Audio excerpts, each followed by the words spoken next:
Okay, I'm going to go over the questions for numbers 1 through 13. I want to encourage you guys, please, to like pause the video or do as many of these problems as you can first, and then come and check it out, see how you did on it, and then try some other ones after you've checked your answers. Just really try to do as much on your own as possible. Think through it on your own, eliminate some answers that you know for sure that are not correct, and then see if you can narrow it down to the best answer choice.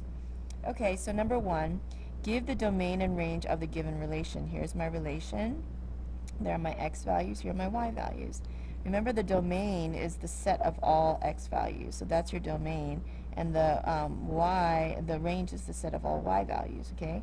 And remember, we don't write any repeaters, okay? Like, we don't write them again. So here, -1, 2, and -5 are in the domain. And if you see here, there's a D. So let's look for -1, 2, and 5. -1, 2, and 5. Okay, so far this is good. But, oh, and that was almost too easy because none of the other ones have the same domain. So it has to be A. All right, but let's double check. The range is -9, 7, and 21. Yeah, so it's A. That was almost too easy, but hey, sometimes questions are like that. But notice what I did. I still checked all the other ones. I was like, nope, I know for sure this is not the domain, this is not the domain, this is not. So it's always good to look at your other answer choices in case maybe you are misunderstanding the question or something like that. So please get in the habit of always checking all of the answers and making sure that you're confident. You're like, okay, I know for sure it's not that one, I know for sure it's not that one, and so on and so forth. Number two, thank you to those of you that noticed in my first academic. You guys were so confident and looked at the answer choices and said, Ms. Hung, none of these are functions. So I apologize for the error, but yeah, so number two, you have repeating zeros in the x value, so this is not a function. And then here you got repeating -2, so this is not a function. And all of these -2's and the x values, they all repeat, so that's not a function. And then you see here the 7's repeat, so that's not a function. So actually none of these are functions. So because they have repeating x values. All right, number three, give the domain and range for the mapping diagram and determine if it is a function. So there's two questions here. It says give the domain and range and determine if it is a function. So make sure you're looking at both, that both these are answered correctly. So let's look at the first part. Give the domain and range. So remember, this is the x and this is the y. And how can I tell? Because the arrows are pointing in this direction. This is an ordered pairing. So I'm going to go to the domain, which is all the x values. Let's see if the domain is correct. -1, 0, 1, 2, 3. This doesn't even have that, so it's not A. It's not this one either, so it's not B. -1, 0, 1, 2, 3. Wow, this was almost too easy, but let me just check. Range, 3, 5, 11, 21. Yep, yep. And is this a function? Yes, it is a function. So C is correct. But let me see D. Yeah, already D is not correct because it doesn't include all the x values for the domain. So it has to be C. But look what I did. Remember, I did check every answer just to make sure that I am confident about my answer choice. Number four, for which value of x is a relation not a function? Okay, so I'm just going to look at all the x values because we're trying to determine which one of these x values would make this not a function. So -1, if I were to plug this in here, then it repeats here again, so this would make it not a function. All right? But it turns out there's another possibility. Let's put 3 in here. If I put 3 in here, then it repeats again here, so this would also make it not a function. 6 would be okay. If I put a 6 here for the x, it doesn't repeat as an x value, so C is going to be a function. And then 4, if I put a 4 in here, it doesn't repeat in the x value, so that would make it a function. We're looking for one that's not a function. Turns out there's two possibilities, letter A and letter B.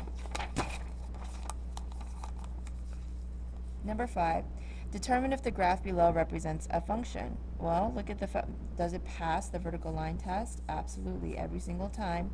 It passes, it passes, it passes, it passes. Okay, so since it passes, it is a function. So let's look for this. Read the whole answer, okay? The relationship is a function because it passes the vertical line test. That's true. Let's double check. The relationship is not a function? No, it is. So we're going to go to the next. The relationship is a function? Yes. Because it fails? No, it does pass. So it's not C. The relationships, no, it is a function, so it is A. A is the best choice. Number 6.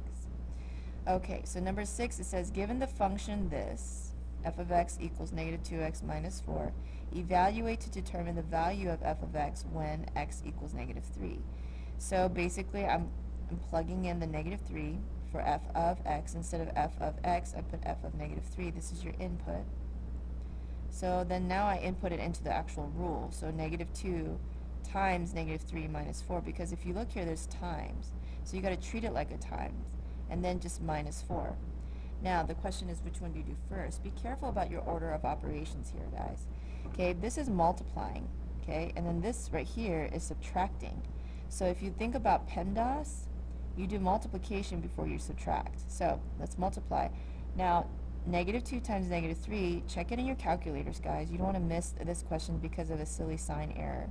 So negative 2 times negative 3 is positive 6. Take that answer and then you minus 4. Listen to what I said. 6 minus 4, not 6 times a negative 4. Because you would read this as a minus 4, not times a negative 4. So make sure you actually subtract 4.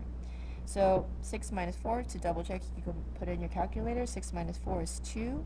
So f of negative 3 is equal to 2. This is your answer. It said, given the function evaluate to determine the value of f of x, in this case, when x equals negative 3. This is the value of f of x when x equals negative 3.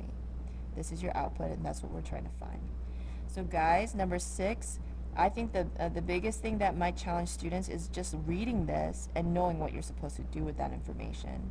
So just get comfortable with this language and knowing what is given to you and what you're trying to find. Number 7, which table is an input-output table for the function this? Okay, so this is your rule. Okay, so input-output, well, we know that this is our input. The x is always your input. The f of x is your output. So this is your input-output, input-output, input-output. Okay, so I know I'm writing directly onto the study guide. When you get to the test, though, you're going to have to do some work on the scrap paper. So I'm going to get my calculator.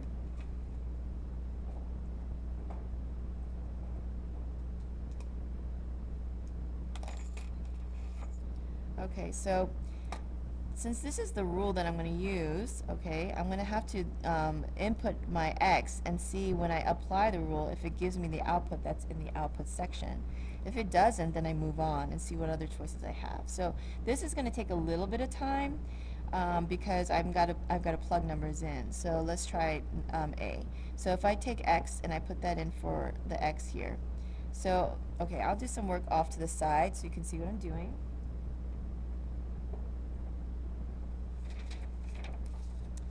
Okay, so let's look at A. And this is what you could do on your own scrap paper. So if I have negative 1/2 x minus 4, and I want to put this input in 1, so that'll be f of negative 1 equals negative 1/2 times positive 1, oh, sorry, my input is 1, so I'm putting a 1 here. And that 1 also goes here, where you see the x, minus 4. Remember, you multiply first. So how do I put negative 1/2? So 1 divided by 2, negative. So it's negative 0.5 times 1, which is going to be negative 0.5, then minus 4, so subtract 4. That's negative 4.5. So f of 1 equals negative 4.5, which this is your input, and this is your output. Now, does that match with this graph or this table? No, because this has a positive. We need it to be negative. So because that doesn't even work, I'm not even going to consider A, because already. If you're confident about that, then go ahead and move on. If you're like, did I just miss a sign somewhere? Then you might want to double check.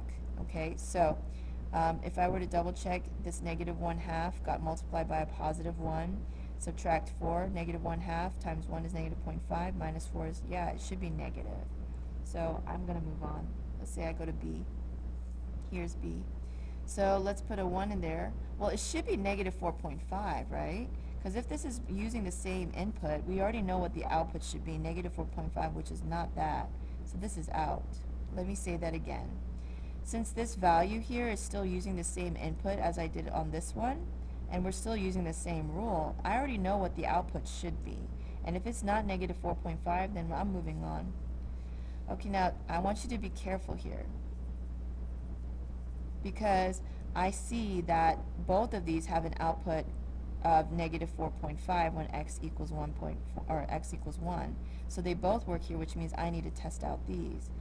Alright, so it looks like these are the same, because if you look at the input 2, it produces an output of negative 5. Okay, if these are my only two choices, then I already know that that means these must work. And you can double check, but it does. So I'm going to move on to this one, because notice how this input 3 produces a 5.5 positive, but this input 3 outputs a negative 5.5, so let's see which one it is. So I'm going to go to C, and I'm going to input positive 3, and then subtract 4, and let's see what happens. So negative 1/2 times 3.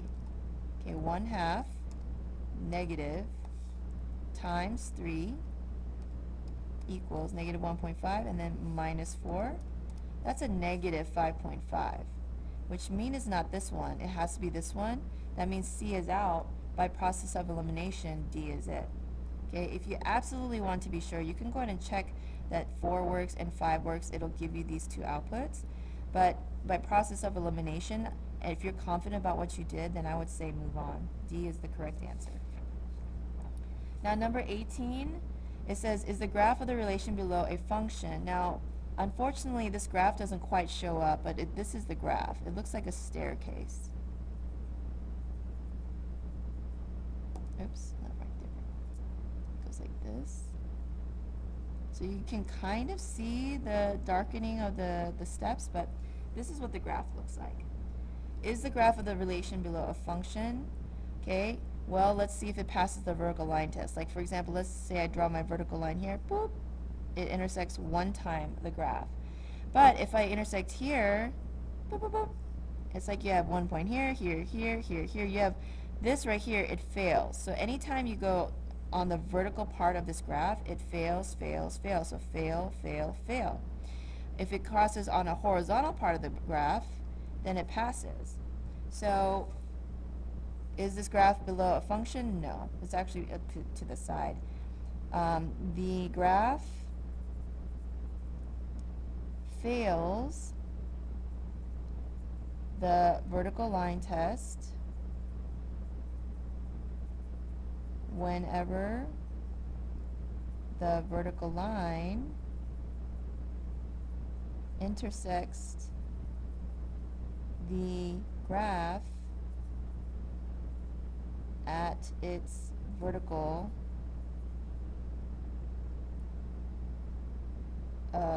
segments of the graph. That's one way to write it. Basically, you can also just say it fails the vertical line test, okay? You'll get more advanced in explaining as you get to 9th grade, but it doesn't hurt to get exposed to it now.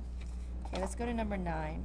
Given the function table below for the function f of x equals 3x plus 1, determine the range. Remember, range means y values. So, looks like you already have the x. This is your range, because these are your y values. Okay, f of x is also the same as y. So it's saying to find these using this as your rule. So, okay, these are your inputs, and these are your outputs. So let's put the inputs, and we're going to find all the outputs. So let's try f of negative 1. Okay, so we're inputting the negative 1, which means 3 is going to get multiplied by negative 1, and then you're going to add it. So multiply first. 3 times negative 1 is 3, negative 3. 3 times negative 1 is negative 3, and then you plus 1, negative 2. So the input here produces this output here. So negative 1 goes with negative 2. Now, do we see negative 2 in the range anywhere? Not here, so that's not it. It's not this one, but I do see a negative 2 here, so we need to try another one. So let's try f of 0. So I plug in 0, and then I get 3 times 0, because I'm inputting it into the rule now, plus 1. Well, what's 3 times 0? Hopefully you guys know that's 0, but just to check, yeah, it's 0. Then add 1 to that, and you get 1. So this should be a 1. Let's see, do you have a 1 here? Yep, we have a 1 here, absolutely. So we really do need to check that third input. So f of 6 equals 3 times 6 plus 1. So I'm putting the 6 into the equation and putting it in as the input. 3 times 6. 3 times 6 equals 18, plus 1 is 19. So that last output should be 19 when the input is 6, so D is the correct answer. All right, number 10. Temperature changes throughout the hours of the day. So here are hours, okay, as the hours increase. Early in the morning, temperatures increase slowly. Okay, well, it looks like all of these sections of the graph are basically increasing slowly. So, okay, so far, any of these could be the correct answer. At noon, again, we don't know exactly when noon is, but we'll see what's supposed to happen. The temperature drops. That means it goes down slightly. Now, here, let's say this is noon. Okay, we'll compare these and say that this is where a change happened. So at noon, it seems like a change is happening. So what's happening after this point? The temperature should drop. So if you look at this temperature, it looks like it went down. So this looks good. This one, it went up higher. So it's not that. This one also went higher, and this one went higher. So it looks like it has to be this one. But let's double check anyway. During the afternoon, the temperature stays the same. Well, yeah, that makes sense. This stayed the same. And as afternoon transitions to evening, the temperature continues to drop. So now it's dropping. So I already know it's not these three because they don't, the temperature didn't drop slowly on any of these, so A would be the best choice. Number 11, pay close attention to this. Courtney belongs to a health club that charges a monthly fee of $20 plus $85 to join. So just think about that for a second, okay? Which one is constant? 85, you got to pay that at least one-time fee, and then after that, you have to pay $20 each month. Listen to the word I used, okay?